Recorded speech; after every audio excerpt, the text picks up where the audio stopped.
This is Karachi, the city of opportunities and hope.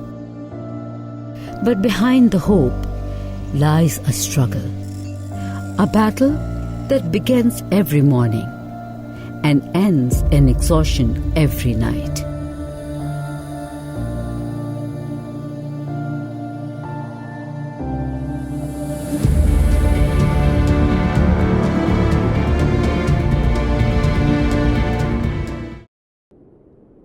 The backbone of Pakistan's economy are the laborers who work 12 to 14 hours a day. But the wage they earn isn't enough for 2 meals a day.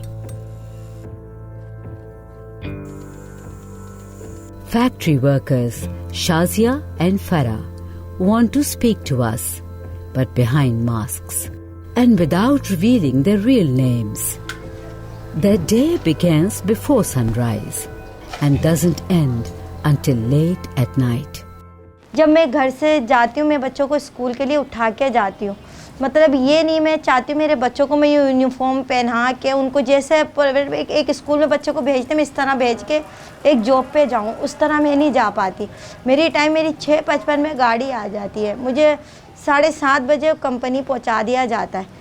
7:30 में company पहुंचती हूँ, 8 बजे मेरा काम शुरू हो जाता है। 8 बजे के दौरान मुझे रेगुलर लंच टाइम मेरा 1:30 बजे होता है। मुझे लंच टाइम तक रेगुलर वर्क करते रहना पड़ता है। वो हमें 1 मिनट के लिए टाइम नहीं देते। 9 बजे छुट्टी देते हैं, कभी 8 बजे। जब 8 बजे छुट्टी होती है मैं 9 बजे घर पहुँचती हूँ, 9 बजे छुट्टी है 10 बजे।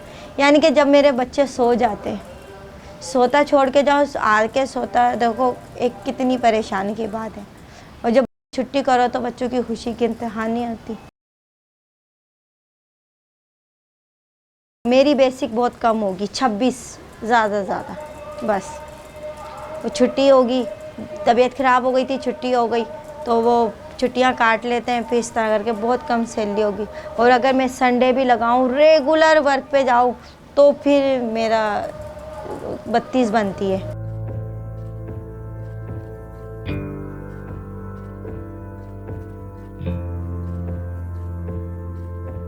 मेरी डिवोर्स हो चुकी है और मैं अपने बच्चों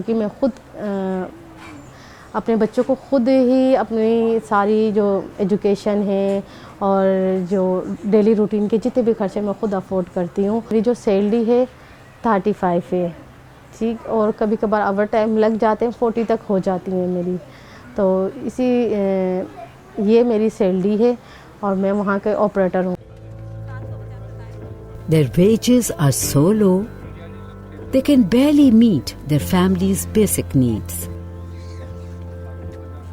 And anything more becomes just a dream. In such conditions, a living wage offers the possibility to rise above poverty and live a dignified, sustainable life. Living veg एक ऑब्जेक्टिव असेसमेंट है, इस की बेसिस पर कि किसी भी एक ख़ानदान के लिए उसकी जो बुनियादी ज़रूरियात हैं वो पूरी हों और वो कम से कम कीमत में पूरी हों। A family of 6 in Pakistan needs at least 75,000 rupees a month to cover basic needs like food, housing, electricity, health and education.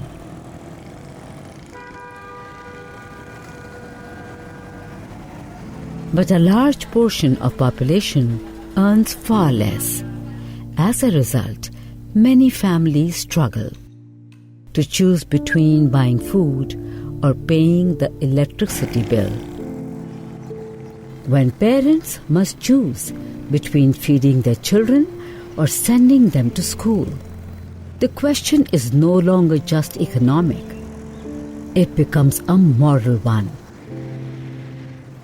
मैं बच्चों को यही कहती हूँ कि बच्चे जो है ना, एक वक्त का बस कम खा लो, लेकिन जो है ना एजुकेशन आप पढ़ें।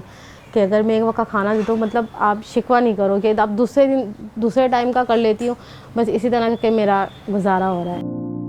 The Human Rights Commission of Pakistan's report, From Survival to Dignity, emphasizes that Pakistan must move beyond enforcing minimum wage and adopt a living wage instead, a wage that allows workers and their families to live a dignified life. This demand aligns with Article 23 of the Universal Declaration of Human Rights.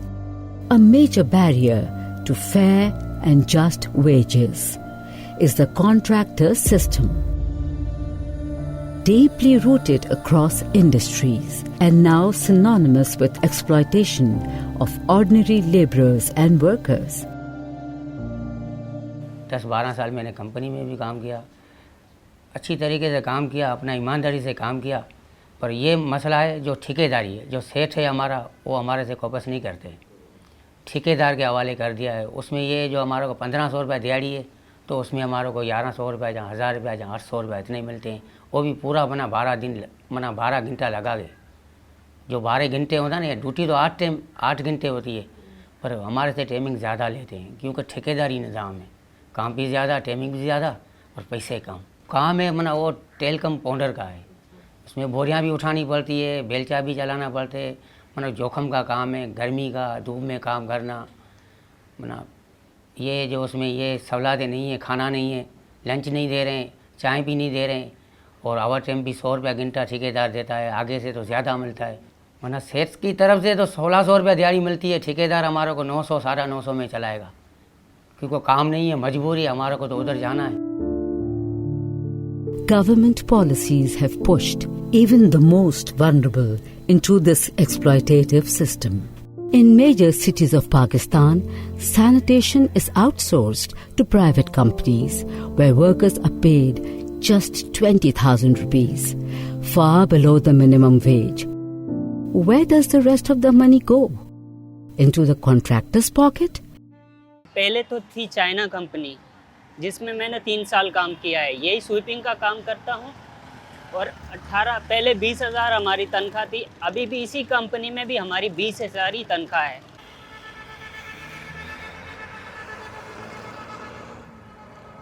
अभी भी कानून है कि contractor must be registered, और contractor worker जो हैं उनको social security भी मिलेगा, यूबीआई भी मिलेगा, छुट्टियां भी मिलेंगी, बोनस भी मिलेगा, हर चीज़ मिलेगी, लेकिन कोई देने के लिए तैयार नहीं है। तो जब हम गवर्नमेंट से कहते हैं, बात करते हैं कि जो कवानीन हैं इनकी इम्प्लीमेंटेशन के ऊपर तो पहले आप हमें बताइए, तो उनकी उससे हमें भी पता चलता है। वो कहते हैं हम कोशिश कर रहे हैं, बट हमें पता है ना उनकी कमिटमेंट है, ना उनकी विल है, और ना उनकी स्किल है, और ना उनके पास रिसोर्सेज हैं।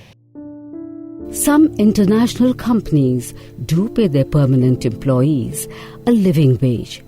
But in a country with millions of workers, this is just a drop in the ocean. हमने एक स्ट्रगल की, और वो स्ट्रगल हमारी 2012 से शुरू हुई, जिसमें हमने अपनी कंपनी को चार्टर ऑफ डिमांड पेश किया, और उस चार्टर के थ्रू हमने लोगों को सबसे पहले तो उनकी मुस्तकिल जो नौकरी थी उनकी वो करवाई यहाँ पे, ठीक है। उसके बाद हम वक्तन फ़वक्तन हर 2 साल बाद हमारा चार्टर हो रहा होता है। हम 49 लोग थे, आज 250 लोग हैं, और हम अपनी कंपनी को पिछले 8-10 साल से ये बात समझाने की कोशिश कर रहे हैं कि जनाब आपके गेट से अंदर आने वाला कोई भी मुतमईन शख्स जो ज़हनी तौर पे मुतमईन होगा, जो बिल्कुल फ्रेश आपके प्लांट में आएगा, मशीन पे जाएगा, वो आपको ज़्यादा बेहतर प्रोडक्ट दे सकता है, आपको ज़्यादा बेहतर प्रोडक्शन दे सकता है। अगर हम लोगों को बेहतर रोज़गार देंगे तो उनकी लाइफस्टाइल में बेहतरी आएगी, उनका लाइफस्टाइल वो अपग्रेड करेंगे, तो वो आज जो चीज़ों पे स्पेंड कर रहे, कल जिन चीज़ों पे नहीं स्पेंड कर सकते थे, आज वो उन चीज़ों पे स्पेंड करेंगे। जब वो अपने लाइफस्टाइल को अपग्रेड करेंगे, उनकी स्पेंडिंग बढ़ेगी, तो इकोनॉमिक केस और इकोनॉमी भी बढ़ती है, बिकॉज़ लोग जो जिन बिजनेसेस के साथ पहले शायद नहीं इंगेज कर रहे होंगे, उन बिजनेसेस के साथ इंगेज करेंगे। अगर आउटपुट बढ़ता है जनरली, तो उसका कंट्री को भी बेनिफिट होता है। A living wage is a basic right, not a luxury. It is a line where poverty, dignity, and hope intersect.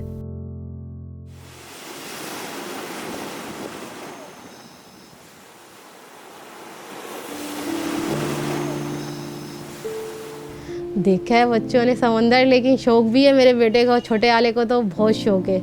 वो तो जाता है तो छोड़ के, वो बोलता है कि मुझे छोड़ के चले जाओ यहाँ पर, लेकिन क्या है नहीं जा सकते हम। देखें जाना आना, आपको पता है, फिर बच्चों के वहाँ के शौक बहुत मुश्किल है। बच्चों को कपड़े वगैरह दिलाती हूँ ना, बहुत मुश्किल से दिलाती हूँ, मेरा बहुत दिल दुखता है। कभी मेरे बच्चे एक अच्छे कपड़े पहनते थे, अच्छे तरीके से रहता, आज मैं वो नहीं कर पाती, उस चीज़ से बहुत दिल दुखता है। इनकी ज़रूरियात जो इनकी मर्ज़ी के मुताबिक मैं दे नहीं पाती, कुछ भी नहीं कर पाती।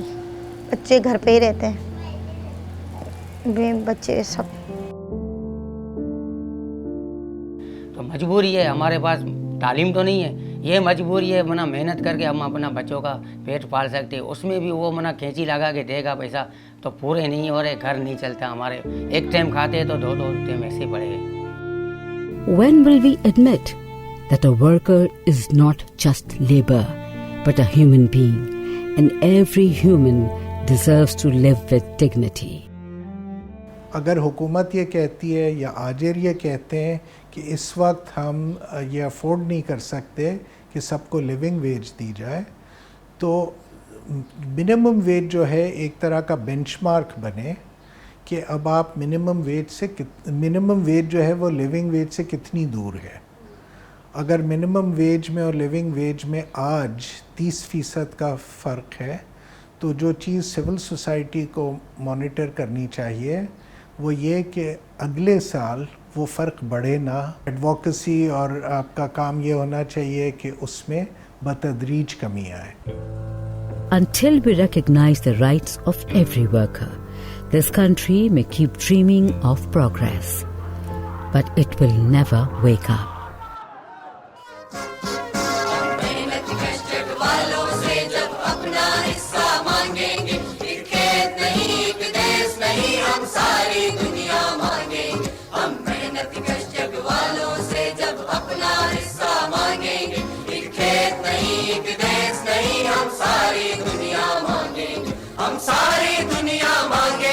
हम सारी दुनिया मांगेंगे। यहाँ सागर सागर मोती है, यहाँ पर्वत पर्वत हीरे है, यहाँ सागर सागर मोती है, यहाँ पर्वत पर्वत हीरे